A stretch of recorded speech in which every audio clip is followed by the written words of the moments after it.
अस्सलाम वालेकुम नाजरीन, ये हैं हमारे साथ इस वक्त दिल पजीर साहब और सैफ मुलूक में हम इस वक्त मौजूद हैं।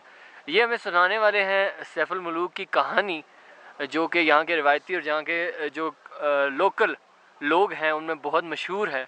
तो वो सुनाने के लिए मैं गुजारिश करूँगा कि दिल पजीर साहब अपने अल्फाज में सुनाएं कि क्या है वो। अब जी सैफर मलूक शहजादा जो था एक मिस्र का शहजादा था। मिस्र का बादशाह था, शाह हसम का बेटा था, सैफ उसका नाम था। उसने जी ख्वाब देखी है, ख्वाब दे विच इस झील को भी देखा और मिस्र से यहाँ तक रास्ता भी देख लिया और परी बदरे जमाल को भी देख लिया। तो सुबह उठ कर उसने अपने बाप से बताया कि ए बाप, मैंने रात को एक झील देखा और परी को देखा, परी पर आशिक हो गया, अब मुझे परी कैसे मिलेगी। उसके बाप ने बोला आपको तो परी नहीं मिल सकती, वो नारी है, आप खाकी हैं, वो आग की पैदाइश है, आप मिट्टी की। वो बाप की नाफरमानी से कई साल ज़माने घूमता रहा, आखिर नारायण में पहुंचा तो उसको अल्लाह वाला एक वली बुजुर्ग मिल गया। उस वली से पूछा कि मुझे परी कैसे मिलेगी। उसने बोला कि ये सामने वाली पीछे जो छोटी पहाड़ है, इसकी बैक साइड में एक खेमे की तरह पत्थर है, वो अब भी मौजूद है।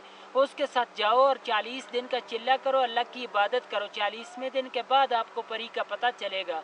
उसने जाकर इस पहाड़ के ऊपर 40 दिन का चिल्ला किया, अल्लाह की इबादत की। 40वें दिन के बाद 2 जिनात उसके कब्जे में आ गए। उन जिनातों ने सुलेमानी टोपी पहना के झील के किनारे पर ले आए। वो किसी को नज़र नहीं आता है, उसको सब कुछ नज़र आता है क्योंकि उसने सुलेमानी टोपी पहनी है। तो साथ उसकी सहेली थी और 8वीं मलका बदर जमाल, वही परी जो ख्वाब में मिली थी, नहाने के लिए आई कोएकाफ से। कोएकाफ जो है रूस के पास है, चेचनिया की तरफ है, रशिया में है। आकर सब ने अपना अपना लिबास उतारा तो इस झील में नहाना शुरू कर दिया। बदर जमाल का लिबास जो था वो जिन्होंने उठाया तो शहजादे को दे दिया, शहजादे ने अपने कब्जे में कर लिया। दूसरी सहेलियाँ लिबास पहन कर चला गई तो बदर जमाल अकेली रहेगी, वो जा नहीं सकती थी। शहजादे ने उसको अपनी चादर पहना कर नीचे नारायण की तरफ ले गया, पर जो थे वो छुपा लिए। जब नारायण में पहुंचा तो दूसरी सहेलियों ने जाकर देव सफ़ेद को बताया। देव सफ़ेद जो था परी का आशिक के मजाद मालिक था कि परी हमसे जुदा हो गई, ये पता नहीं है झील के अंदर डूब के मर गई या किसी चीज़ ने खा ली। बाहर की बात नहीं बताई कि शहजादा ले गया। देव ने आकर गुस्से के साथ अपनी अड़ी लगाकर यहाँ से सारे झील को तोड़ दिया, खारिज कर दिया कि शायद मेरी परी का पता चले। तो पहले ये आगे से सारा बंद ही बंद था, बहुत बड़ा एक तालाब झील था और इस गैप से पानी जाता था, वहाँ से पानी का रास्ता कहीं भी नहीं था। देव ने गुस्से के साथ तोड़ दिया। तूफान गया नारायण के पास तो परी और शहजादे दोनों ने दुआ मांगी कि अल्लाह में बचा, तूफान आ गया। अल्लाह की कुदरत से एक सुरंग बन गया, दाएं साइड से भी तूफान गुजर गया और बाएं साइड से भी। परी और शहजादा दोनों बच गए।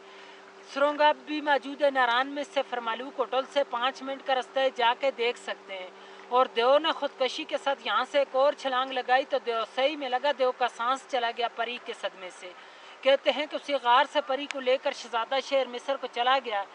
शहजादे का नाम था जी सैफ मलूक। तो कहते हैं कि यहाँ दोनों की मुलाकात हुई है, इसलिए इस झील का नाम मशहूर की थे सैफर मलूक झील, और इसकी दस्तान बनी है। फिर इस पे लोग आने शुरू हुए। उस वक्त इंसान की आबादी नहीं थी, कोकाफ बियाबान था, परियों का देश था।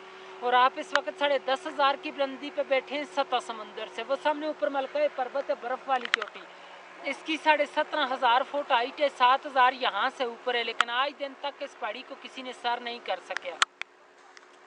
इसके अंदर सोने की मैशत है, परियां इबादत करती हैं, जो बंदा जाता है उसको गिरा देती हैं। 98 का वाक्य राशिद भट्ट लाहौर का एक बंदा था, वो कहता था कि मैंने इस पहाड़ को सर करना है। लोगों ने उसको मना भी किया था लेकिन वो चला गया। जाते हुए रास्ते में गिर के मर गया था। 13 दिन बाद उसकी डेड बॉडी मिली है मकामी लोगों को, उन्होंने उठा के नीचे भेजा है। और आज दिन तक इस झील की गिराई का अंदाज़ा भी किसी ने नहीं ले सका। एक अंग्रेज़ आया था, उसने 5 मन रस्सी लाई थी। उस वक्त गाड़ियाँ यहाँ पर नहीं आती थी खच्चरों पे। आगे 10 किलो का लोहा बन के इसके दरमियान में डालते रहे हैं। रस्सी चलते चलते ख़त्म हो चुकी, लेकिन इसकी गिराई का अंदाज़ा नहीं ले सके। स्टोरी ख़त्म सर जी। और ज़बरदस्त, ये दिल पजीर साहब ने बहुत आला तरीके से यहाँ की स्टोरी सुनाई। दिल पजीर साहब से मैं एक और चीज़ पूछना चाहूँगा, वो जहाँ से पानी पहले आता होता था उस जगह की निशानदेही आप कर सकते हैं? ये इस गैप से आता था, पहले जाता था। अच्छा, तो ये आगे से सारा बंद ही बंद था, बहुत बड़ा ये गैप देखें जी, यहाँ से इनके कहने के मुताबिक यहाँ से पहले पानी आता होता था। और अब जो है ये देखें, ये इसका फ्लो था और ये देव की तबाही जो मचाने के बाद इसका जो रास्ता है वो बंद हो गया। और अब ये टोटली, ये देखें, मैं घुमा के दिखाता हूँ, ये देखें, ये झील का टोटल हुजम है। देखिए, ये मेरा कैमरा सही तरीके से शायद इसे कैप्चर ना कर पाए, اور اس کے مقامی ایک شخص نے مجھے یہ بھی بتایا کہ یہ 4 کلومیٹر تقریباً اس کا راؤنڈ اباؤٹ بنتا ہے اور 1.25 کلومیٹر اس کی چوڑائی ہے. تو یہ بھی ایک ٹیکنیکل چیز آپ کو بتانا چاہوں. ٹھیک ہے دل پذیر صاحب، آپ کا بہت بہت شکریہ کہ آپ نے اسٹوری سنائی. اوکے.